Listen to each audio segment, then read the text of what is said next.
नमस्कार जी आप सब लोगों को। मेरा नाम दुर्गा देवी है। यह सम्मान मिला है, इतनी खुशी हो रही है कि मेरे बोलने के लिए मेरे पास शब्द नहीं है।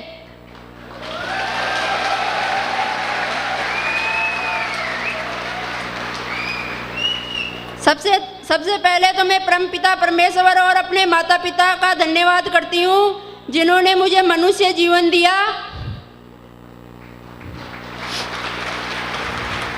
और इतने अच्छे संस्कार दिए। आज जो मान सम्मान मिला है मुझे मेरे ग्रेट अपलाइनों और मेरी प्यारी सी टीम की वजह से मिला है। मैं इन सब का तहे दिल से धन्यवाद करती हूँ।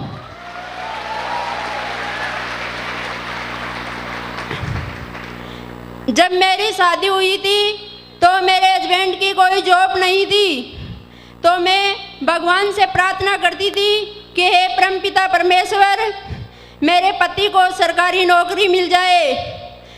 मेरी शादी के 3 साल बाद 2008 में इनकी सरकारी जॉब लग गई, तो मुझे लगा कि अब तो ज़िंदगी अच्छी हो जाएगी, पर मेरी बीमारी के कारण और परिवार की जिम्मेदारी के कारण सैलरी आती और चली जाती और हमारी स्थिति वैसी की वैसी थी। आज मुझे बहुत अच्छा लग रहा है। सेब शॉप से पहले हमारी ज़िंदगी कट रही थी। मैं अपने पति देव का भी तहे दिल से धन्यवाद करती हूँ जिनकी मेहनत की वजह से मुझे आज ये इतना बड़ा मान सम्मान मिला है।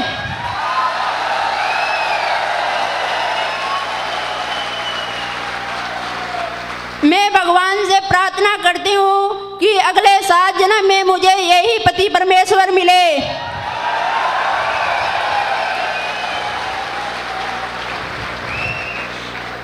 साधारण सी लड़की को आज यहाँ इतना बड़ा मान सम्मान दे दिया, तो इससे अच्छी बात क्या होगी। और जब हम दिल्ली में रहते थे मुझे नहीं पता कि ये क्या बिजनेस करते हैं। मैं बैठी बैठी सोचती रहती थी। ये रात को 2-2, 3-3 बजे तक घर आते थे। मैं सोचती थी ये क्या आफत आ गई, पीछे बैठी बैठी सोचती रहती थी। हमारे पास एक सिंगल क्वार्टर थी जिनमें हम 4 जने रहते थे, 2 देवर रहते थे, 2 हम हस्बैंड वाइफ रहते थे। तो मैं सोचती रहती थी। एक दिन इन्होंने अचानक हमारे ग्रेट गुरु अजय पंडित सर का डायमंड फंक्शन था, तो उनमें मुझे लेके आए। मुझे अजय पंडित सर और उनकी फैमिली का सम्मान देखकर बहुत अच्छा लगा। जब यहाँ फंक्शन ख़त्म हुआ तो मैंने रास्ते में एक बात बोली इनको कि चाहे मेरी वजह से आपको कोई परेशानी आए तो चाहे 4 साल के लिए मुझे घर छोड़ देना, पर ये मान सम्मान मुझे भी चाहिए।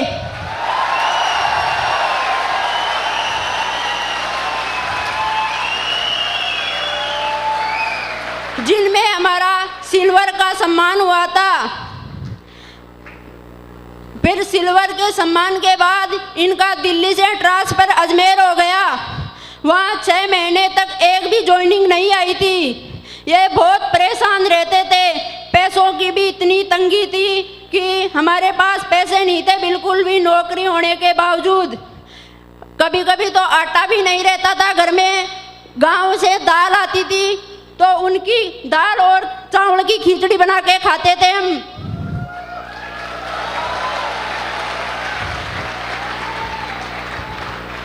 वहाँ लोगों को बोल भी नहीं सकते थे क्योंकि इन्होंने कॉलोनी में सब लोगों को प्लान दे रखा था, तो किसी से उधार पैसे भी नहीं मांग सकते थे हम।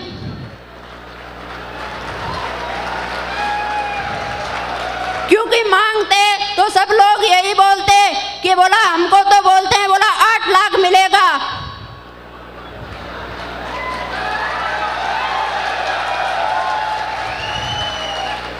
बहुत परेशानियां आई। ये डायमंड शिप तो आज मिली है पर हमने बहुत दुख झेले हैं।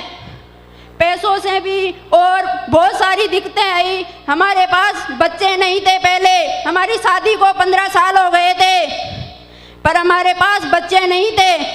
तो वहाँ कॉलोनी में और गांव में सब ये बोलते थे कि ये लड़का तो पागल है, पर क्या तुम भी पागल हो क्या, तुम्हें बच्चे नहीं चाहिए, ये तो कंपनी के पीछे पागल हो रहा है, तो तुम तो अपना इलाज कराओ। ये जब बच्चे ही नहीं होंगे तो इस पैसों को खाने वाला कौन है। तो मैं उनको सभी लेडीज़ों को मुंह पे तो ऐसे बोल देती थी कि मेरे देवर के हैं, मेरी ननद के हैं, मेरे भाई के हैं, मेरी बहनों के हैं, बहुत सारे बच्चे हैं हमारे पास। पर मैं बहुत रोती थी, बहुत दुख होता था मुझे कि लोग आज मुझे ऐसी ऐसी बातें बोल रहे हैं, पर भगवान पे भरोसा था मुझे कि एक दिन यही परमपिता परमेश्वर मुझे डायमंड शिप भी देंगे और बच्चा भी देंगे। इतनी नहीं जंग है, जीत जाएंगे हम। मैं अजमेर से दिल्ली अकेली ट्रेन में सफर करती थी। मैं दिल्ली अपना बच्चों का इलाज करवा रही थी, बहुत रोती रहती थी कि आज पति मेरा घर पे है, फिर भी मुझे अकेले सफर करना पड़ता है। रात को 10-10, 11-11 बजे तक आना जाना, अकेली लेडीज, आप समझ सकते हो सब लोग। मुझे बहुत दुख होता था, पर मैं इनको कभी नहीं बोलती थी। एक बार बोला था, उन्होंने बोला कि या तो बच्चा ले लो या डायमंड शिप ले लो। तो मैंने बोला आप अपना काम करो, मैं बच्चे का मैं देख लूँगी।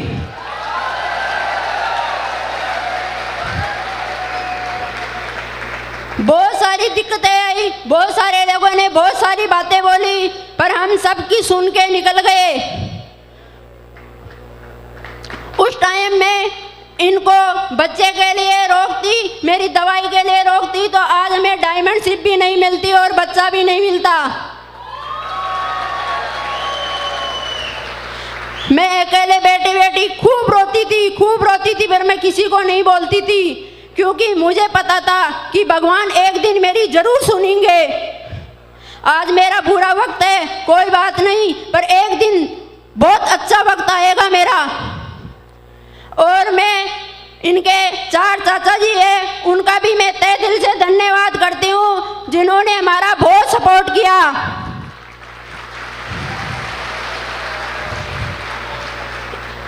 एक बहू नहीं, मुझे बेटी की तरह रखा। जब मैं बीमार होती थी तो इनके 4 चाचा जी मुझे गोद में एक बेटी की तरह उठा उठा के लेके जाते थे। मुझे आज वो दिन याद है। मैं चाहती हूँ कि हमें हर जन्म में यही चाचा चाची मिले।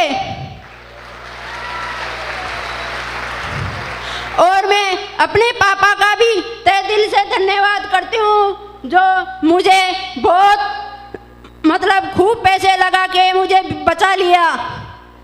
खूब पैसे लगाए मेरे पापा ने, क्योंकि इनकी जॉब नहीं थी, पैसे हमारे पास थे नहीं, तो मेरे पापा ने मेरे ऊपर खूब, मेरी बीमारी पे खूब पैसे खर्च किए थे। तो मैं अपने पापा और मम्मी का भी तहे दिल से धन्यवाद करती हूँ और भगवान से प्रार्थना करती हूँ कि हर जन्म में मुझे यही माता पिता मिले। मुझे अपने मम्मी पापा पे गर्व है। और मैं अपनी सासू माँ और मेरे इनके छोटे भाई हमारे देवर गोविंद जी का भी तहे दिल से धन्यवाद करती हूँ, दोनों का, कि अपने बड़े भैया को काम की वजह से, घर के काम की वजह से कभी परेशान नहीं किया। हमेशा यही बोलते थे, भैया आप अपना काम संभालो, घर का काम मैं देख लूँगा। तो मैं गोविंद जी का भी तहे दिल से धन्यवाद करती हूँ। और मैं सासू माँ का भी धन्यवाद करती हूँ। उन्होंने कभी हमें कोई भी बात हुई कभी नहीं बताया, हमेशा अपना काम करते रहे और ऐसे बोलते थे, बेटा बहू आप अपना काम करो, घर का काम तो हम देख लेंगे। तो मैं मम्मी जी का भी तहे दिल से धन्यवाद करती हूँ। मैं चाहती हूँ कि यही सासू माँ मुझे हर जन्म में मिले। मुझे बहुत गर्व है अपनी सासू माँ पे। तो मैं चाहती हूँ कि ऐसा परिवार मुझे हर जन्म में मिले। बहुत अच्छा परिवार मिला है।